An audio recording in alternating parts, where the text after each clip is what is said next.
You're joining us on episode 2 of the Business Innovation series with my co-host Nils Vesk from Innovation Blueprint. And in this episode, we get pretty deep into the nitty-gritties of how you can create and improve business processes and models. It's really interesting having an innovative spiel on this approach, because as many of us are out there know that we need to be creating business processes, very few of us think about ways that we can do it that's innovative. So I hope you get a lot out of this episode, and if you are enjoying it and you do benefit, please do us a favor, go ahead and share it with somebody else who may be able to benefit from it, and also head across to iTunes, Stitcher, SoundCloud, etc., and leave us some comments in the show notes. By doing that, you're helping us improve our ratings, which means that we can keep producing this amazing content for you. Giving tradies and contractors around the globe the tools to run a modern business. You're listening to Toolbox Talks from the Site Shed. Now here's your host, Matt Jones. Hello listeners, and welcome back to Toolbox Talks on the Site Shed. You are joining us for episode 2 of the Business Innovation series that I'm conducting with my co-host Nils Vesk from Innovation Blueprint. Nils, welcome back.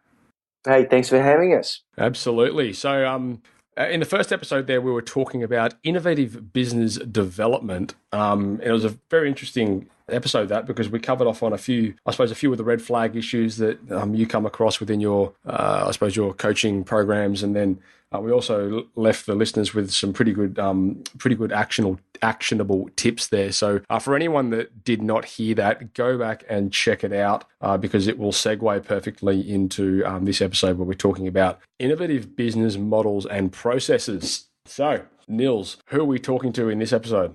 Well, I guess this is anyone who's probably interested in the back of house type of stuff around the business. So it's not necessarily, it could relate to anyone who's doing, whether it's the accounts or it's anyone organising who's going to be going out doing things, or it's even anyone who is organising what you want your people to do when they're going out to the job to do something. So if you've got basically something that you do over and over again, then we could basically say that's a process.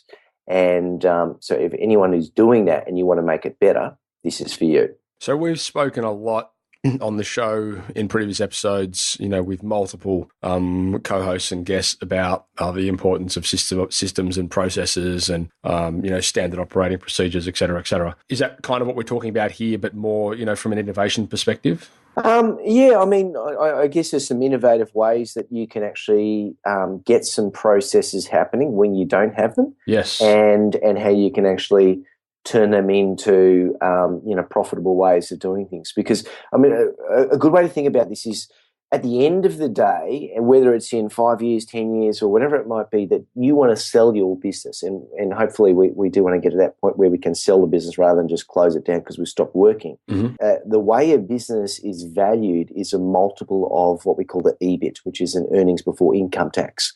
And so what determines the success or the value of your business is a couple of things. One is the quality of your business processes, which is what we're going to be talking about, and the second is the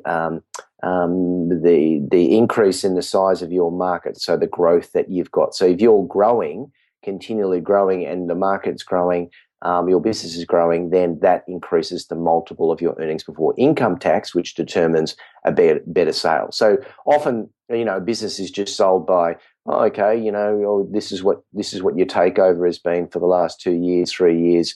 We'll give you, 50 grand for your business. It's like, whoa, what? I've been working on this for 20 years. Yeah. And often it's because there's no processes documented. There's no business model in there that's happening. So that's one thing that would be really good. The other one is around the business model. And that might be a concept where for some of us as being tradies, we might think, but, I'm a tradie.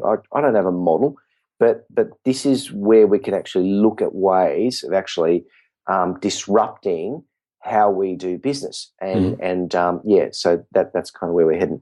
Yeah, fantastic. I'm so glad you said that because, I mean, anyone that's been listening to the show regularly will know I constantly preach over and over again the two things that are typically, when you go to sell a business, the two things that a company is going to look to acquire is going to be the systems and processes that run the business, and then your database, who your marketable database, and you've pretty much just said that in not as specific words, but pretty close to.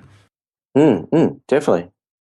I'm curious as to, I suppose, and this wasn't originally what I was going to be asking about in this episode, but I am curious to see, what's your take on innovative ways to create processes? I've sort of going to go down the way of, eventually, what are some innovative processes that we can employ. But I'm curious to see what your take is on how to actually create these processes, because typically, when we're talking about creating processes, we might be creating standard operating procedures, saving them in some cloud-based platform like Google Drive or something like that.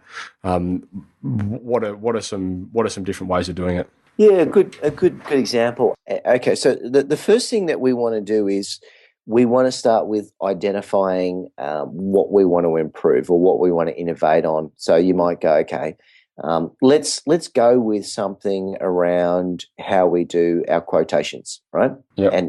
And let's say you've been doing your quotes, and it's like, as the business owner, that's my job, is to do the quoting. And maybe it's because you don't want to be on the tools, whatever it is, but you think, right, let's say you're going away for 3 weeks and you've got your apprentices or your other guys still working on it, and you go, well, there's going to be quotes coming in.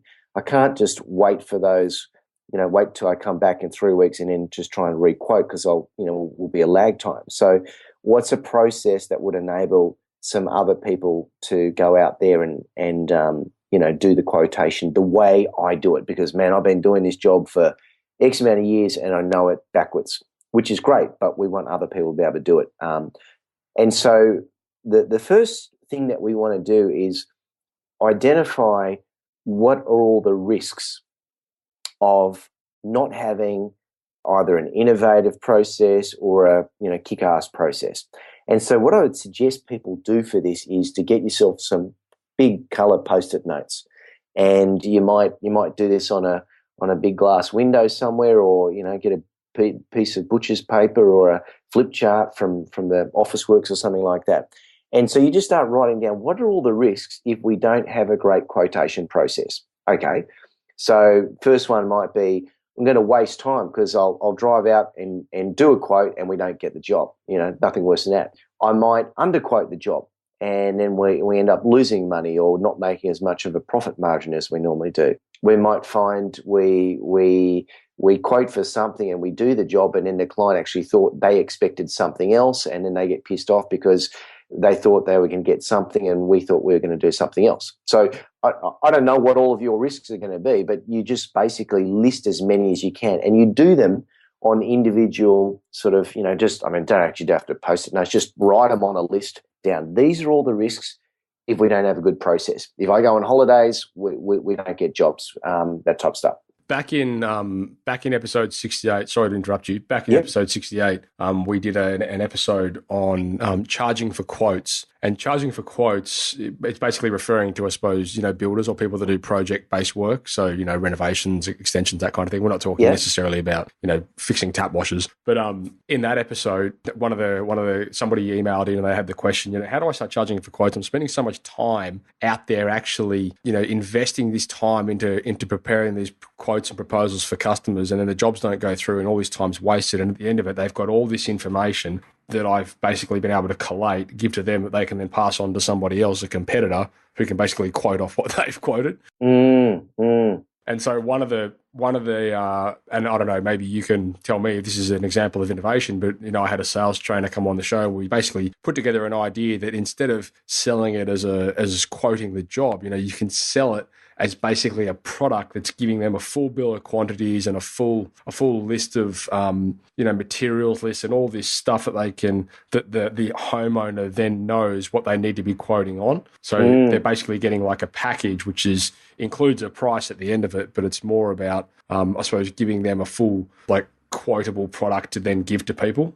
Yeah, definitely. So you could say, you could make it a very low-cost product and call it whether it's a quotation assessment guide or a quotation, like a potential or a building project diagnostic. So, 20 questions to work out what you're going to need, or the 20 top things you're going to need to get the best possible quote. So it could be something like the quote machine or the quote calculator, which, how to get the best quote possible. is to know what to quote, and this is part of your product. Another spin on this, and this is kind of almost around business model, because the business model always used to be, I go out and quote, I visit the site. Well, what if we didn't visit the site? Well, that's impossible. Well, but no. What if we actually just asked a series of questions and we got the people to do this on their tablet with their iPhone or their phone, whatever it is, their smartphone, and took a 360 panoramic photo of the site and just answered simple questions that are on an app that do that, and then they send it. So it's no skin off your own teeth for going out to the job, and you can go, right, here's a quote based on what we've seen, and it's like instant. It's like really, really quick, and you could actually have an automated sort of response in terms of quotes if different things are fulfilled and the size of the job and stuff like that. So that's where you can change your business model by getting your customer to do the work for you. Yep. What's your take then, I suppose, on building that, one-on-one personal relationship? I mean, we've got a lot of our listeners, are builders, and, a lot of them do big project works where, they could be, some of these projects could be up to $1 million kind of thing, It's not the kind of, I imagine that's the kind of thing you want to go out there and build a bit of a, put a face to the name kind of thing. Yeah, definitely. I guess I was probably going more back for the super, the fairly micro kind of or smaller business where you're going, hey, let them do the work for you. Where often you got to remember is the challenge for quoting is it's like when can you get out there? It's like, oh man, I'm not going to be able to get out there and give you a quote until Tuesday, and so I want it now. Like customers aren't the most forgiving people. They want it yesterday. So. That's that on the small scale. In terms of larger businesses or larger big jobs, of course, if you think about what trust is built on two pillars. So imagine you've got two pillars, two columns. One of the column is expectation, and the other column is experience. And on top of that, you've got this joist or this big plinth, and that's trust. So if I have an expectation of what I expect a builder to do a quote for my $1 million house or whatever it is, I've got these expectations. And then when they come out and something is delivered or I experience them, if that experience doesn't match the expectation, then the columns are mismatched and the plinth falls down. So trust falls down.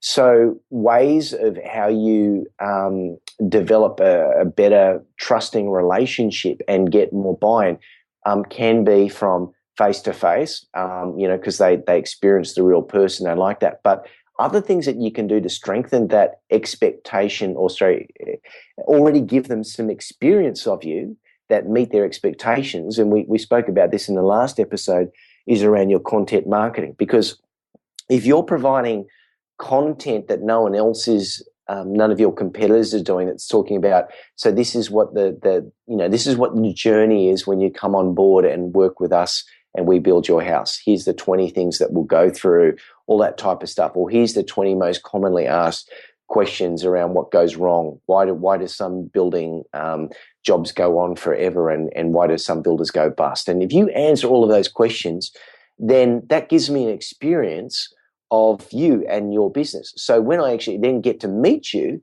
I already feel like I know you. I've already had an experience of you. I've already had an expectation. And then when you add the personal experience on top, then it's like, okay, wow, really, I've built trust so much so that I'm much quicker to make a decision around whether I'm going to spend $1 million with you or my competition. Yeah. So yes, the personal experience is valuable, but it's also about what other experiences can you give them. The more experiences that you give them, whether it's through the website, whether it's through all of those things, is what's going to build, marry those to the experience and expectation and strengthen the trust. So would you say as well, I suppose in a slight segue to what we were just talking about then, we're kind of pre-qualifying people so they understand what they're getting when they come to us? Yeah, and this is something that is really important. Is there actually are customers that we don't want to work with. Yeah. And we can use a good way to think about the red carpet. Aaron. Roll out the red carpet. Often our businesses can go so much better by saying no to people. And I'm sure we've all had the horror stories of the the customer from hell, but we just, sometimes it's the fight and flight response. We do worry about where the next job's sometimes coming from. And, often we say yes to a job we should have said no to. So you can use things both in terms of qualifying what they're going to expect about you and how you want them to think, as well as you, if you want, filtering them out. So we only work on jobs that are ranged from X to Y, because we just, we don't want to waste the time doing a little quote for a, backyard pergola when what we do is we do, knockdowns and total renovations, whatever it might be. Mm-hmm.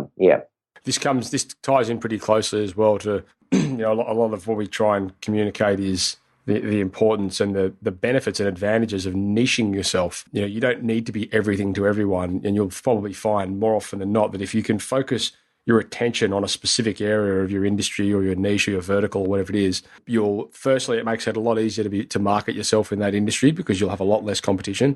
So you can kind of get in there and claim that space. An example of that may be, if you want to be the home renovation expert on the Northern Beaches, then, you can really market towards that. And it doesn't mean you have to turn away work from other projects. The reality of the scenario is if you didn't target that niche or that vertical, you wouldn't have a foot in the door regardless. So, by sort of solidifying yourself and, creating yourself as the expert in that area, you'll often open doors into other things that you can also offer. Exactly. And that niche can be not just niche in terms of work that you do, it could be the niche of where you work. Right. So because if you think about when people are going, and you'll know a lot more about search engine optimization than myself, but if you're going, okay, I want to get a house, some renovation done, no one's going to just type in builder, they're going to go builder, okay, location, or they're going to go, whether it's brick construction or whatever it might be. Classic, just yesterday I was driving in the car and there was this van. It had the best advertising on it. It had, it was.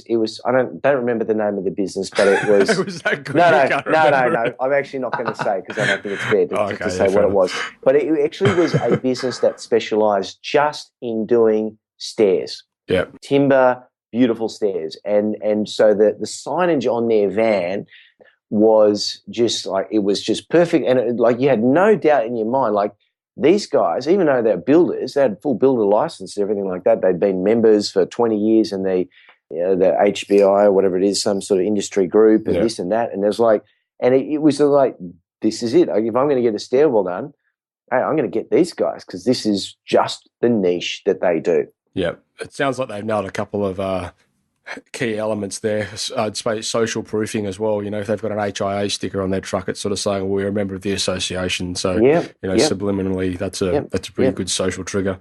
Yeah. Clever. Yeah, cool. So, okay, if we're going to be, I'm just curious, I suppose, what I'd like to, we got a lot of listeners out there, obviously, that, like the idea of systemizing and, adding processes into their business. But the reality is, I suppose, they don't do it because it's considered a lot of work or they don't really know how to do it. Yep. What are some ways, in your experience, that these guys out there can start doing this today that isn't going to cost, create a whole lot of work from? So let's come back to the first step that I actually said of identifying the risks if you don't have a benefit. Yep. A risk if you don't have a process. That's the first one. So you list as many of them.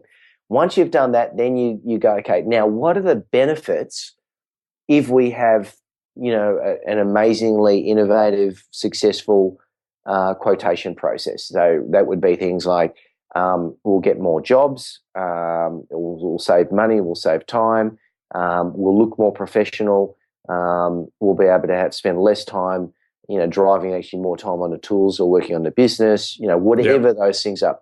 And the reason why we do this whenever we do any process is this justifies why we need a process because, hey, if we don't have a process, this is the risks. Yep. This is what could go wrong. If we don't have a process, here's the benefit. Or if we do have a process, here's the benefits. We're going to save money and time because the biggest pushback we get from our clients is we don't need to do a process. We do it all the time. So, okay, well, what happens when you leave or when someone else goes away? So that's a risk if you don't have a process. So you've got to justify it. So once you've done that, you put them to the side because you're going to come back to that. Now we come back to these Post-it notes. Yep. And this is really good if you've actually got a bunch of people. So if you've got, because if it's just you doing it, and even though you might have a team of 5, it ends up becoming your business, your process, and you tend to get a little bit of pushback. So let's say you've got your team of 4 people, four of your tradies, and you go, right, okay, guys, we want to go over this to create the best quotation process that we've got. So what are the steps that we do at the moment? Just without even waiting for me to tell you what they are, I want you to write one step at a time on a Post-it note and then stick it up there on that piece of butcher's paper or on that flip chart. And so you do that. So you might overlap, but you just do it. Everyone needs to write it out. Otherwise, they won't feel like they're involved in the process. Then when you've got all of them on a flip chart, so by now you've got maybe it's 10, 15, 20 little steps that you would take that you're doing at the moment to do do your quotation. Then you start to organise them from top left to bottom right, because we tend to read from top left to bottom right. And you go, let's put them in some sort of order. Then when you feel you've got them in order, and you think, yeah, that's all the steps that we need, we come back to our list of risks and benefits. So we go, with the process the way it is, all of these steps, do we deal with the risk of wasting time? Yes. Okay. Beautiful. Do we deal with the risk of not underquoting? Yes. Good. Do we deal with the risk of giving the wrong product to our customer or doing the wrong job?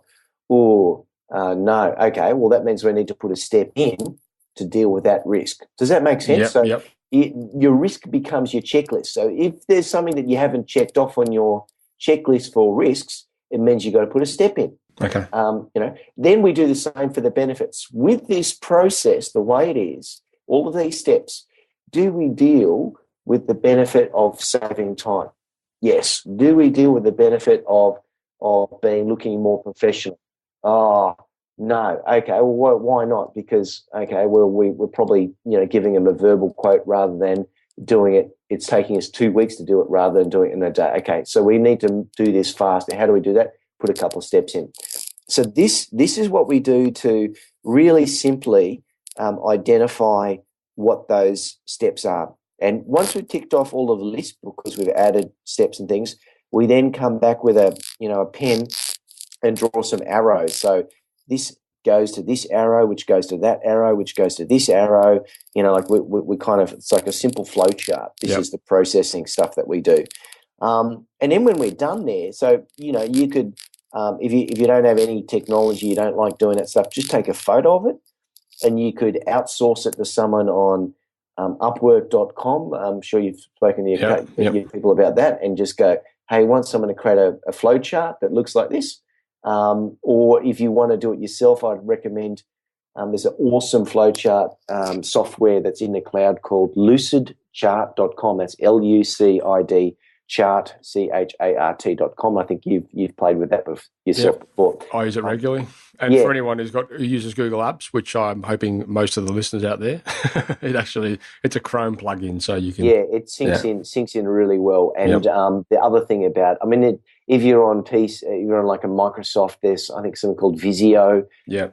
But basically what we're using here is a flowchart of flowchart language. And flowcharting actually was created by a mechanical engineer. So a guy called Frank Gilbreth was the inventor of flowchart. So there's an actual language of it, and it really, really does. So once you've got those Post-it notes, you can get onto something like Lucid Chart and quickly whack out a flowchart, and then you've got that process. And I've done this for one of my clients who was a plumber, and he couldn't believe it because he could never go on holidays because he just didn't have the processes documented that would enable his other guys to do it. And it was like, oh, but no one can do it like me. Well, that's because you haven't got it out of your head.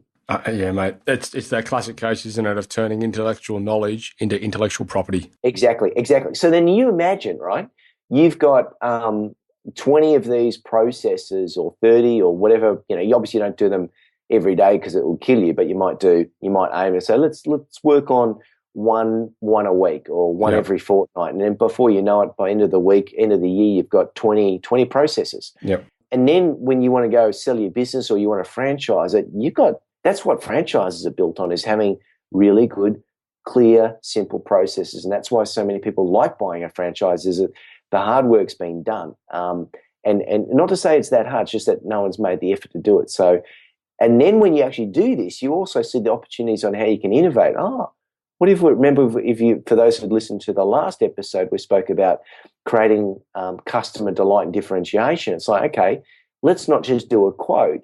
Let's actually give them an ebook on the 20 ways to maintain your taps. Because, like, you know, you don't want to do a call out to fix a leaky washer. Like, there's no money in it. Like, teach them how to do it themselves. But they'll go, wow, that's really, you know, really appreciate that. That's really valuable to them.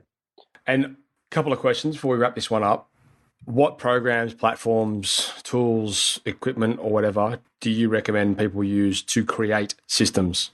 Yeah, so it's as basic as a flip chart paper, Post-it notes, and doing that first step. And I do this. I've done 3-day process mapping for global companies. I did a 3-day program for a organization where they brought over people from America, Japan, Thailand, Indonesia, Australia. Like, it was, you know, wow. and for 3 days we did this process mapping. So this is something that works for global company, not just, you know, I'm not saying Post-it notes works. So you got the Post-it notes, bang, easy, low tech, butcher's paper, and then lucid chart. By far the best way of documenting that. And again, if you don't want to spend the time on it, I used to outsource it to my virtual assistant in the Philippines. I just go, I take a photo of it, and I go, hey, turn this into a flow chart. This is what it is. And, you know, I'm happy to give you guys a link on your show notes to a rather complex one, it's an A3 process on how to come up with an idea from scratch, just to show you what, you know, that one's a bit over the top, but just to show you what a flip chart, a process can look like. So so the systems and processes and procedures that you create, is it always in a flow chart style? It's not like a written point form sort of scenario? I used to, many years ago before I got into process mapping, I used to have this thing, but I ended up finding it just got stuck in some sort of, you know, it just ended up being this folder on the shelf that never got used, because to read something just takes effort. But, you know, I've got like 50 innovation sort of process maps that are in this really simple, clear thing that I carry around. So I go into a client and I go, okay, so it sounds like this, and I just pull it out and go, bang, these are the steps that we're going to do. Or I can give it to one of my other guys to run a workshop and go, here, do this one, do that one. And I can send it to them. And it's just so easy. Even before our call today, I pulled it out and said, okay, what are we going to be talking about? Here's the process I've got a process on how to do process mapping, you know, because it's something that I get my clients need to do themselves. Or I've got a process on how to differentiate yourself from your competition. These are all these little things that add value to your business amazingly well. And I suppose one of the good things about, I know I've never actually done this, but I know you can do it with Lucidchart, is you can embed things like video. So if you want to record a tutorial. Exactly.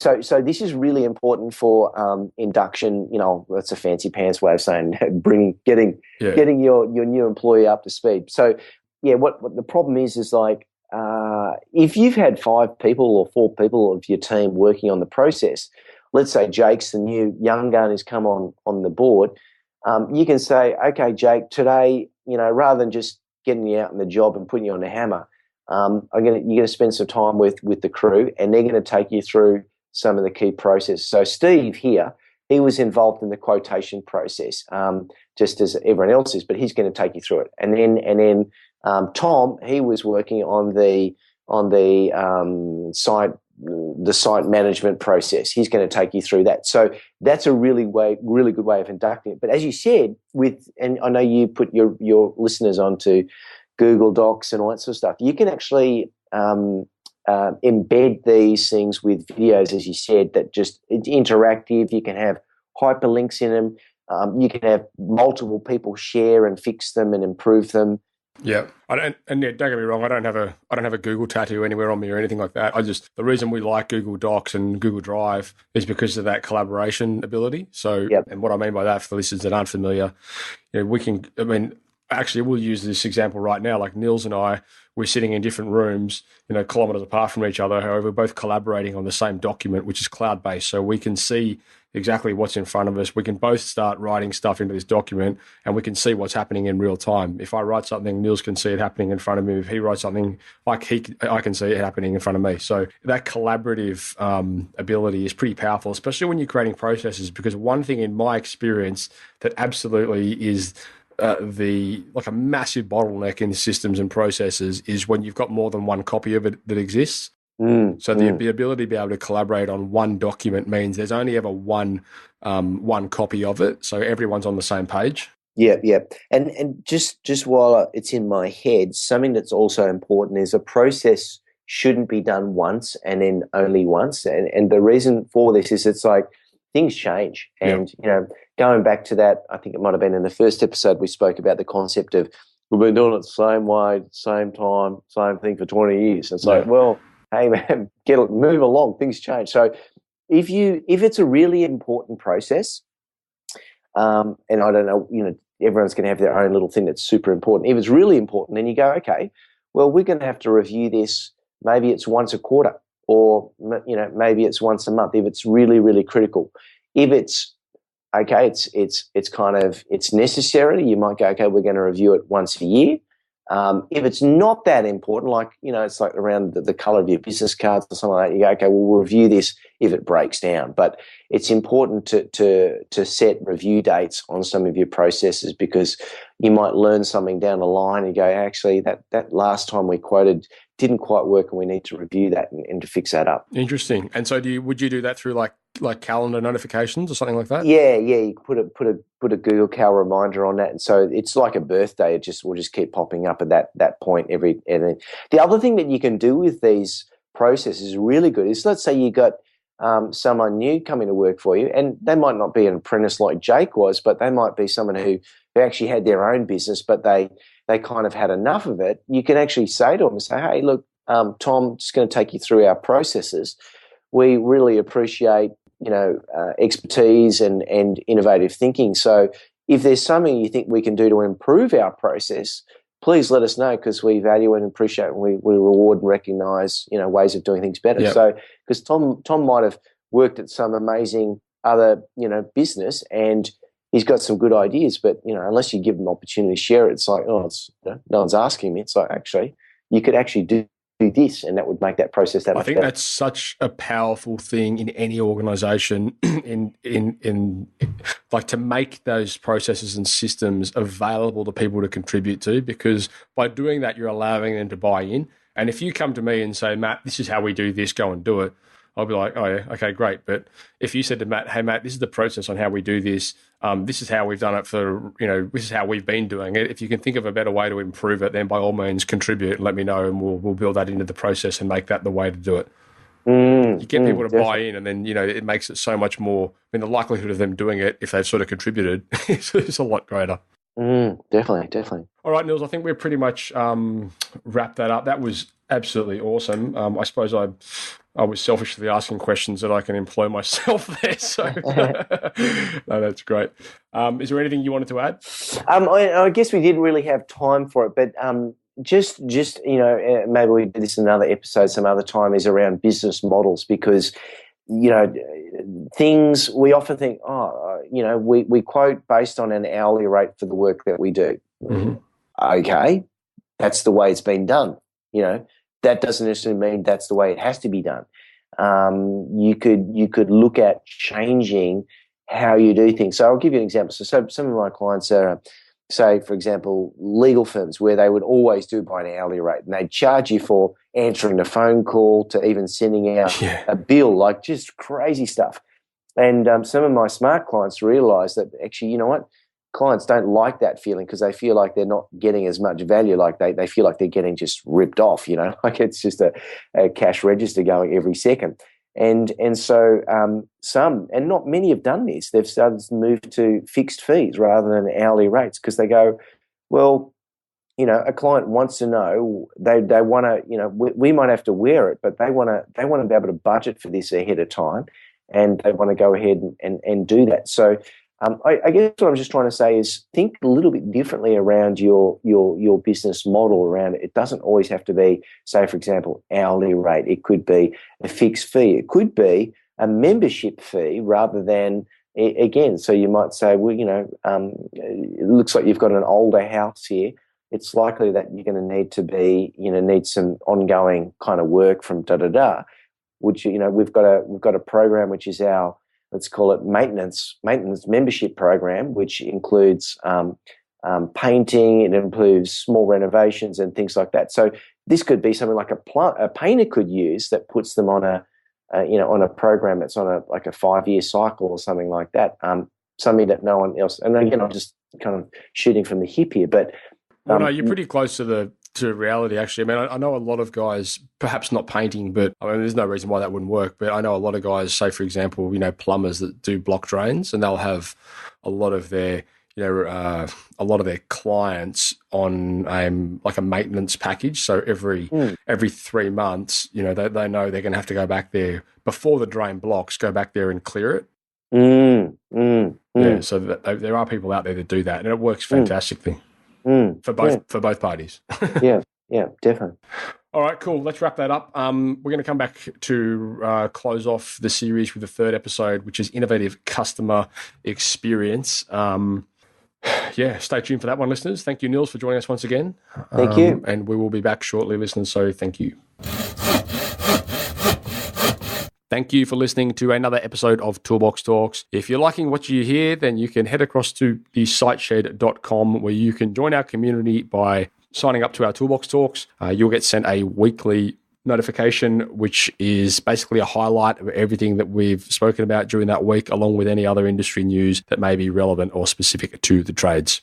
If you're enjoying the show, you can head across to iTunes, Stitcher, or SoundCloud, where you can leave us a review. That would be fantastic, and all the reviews get read out in the show. Likewise, if you have any friends or colleagues that you think would benefit from the show and the episodes that we create, then please go ahead and share it with them.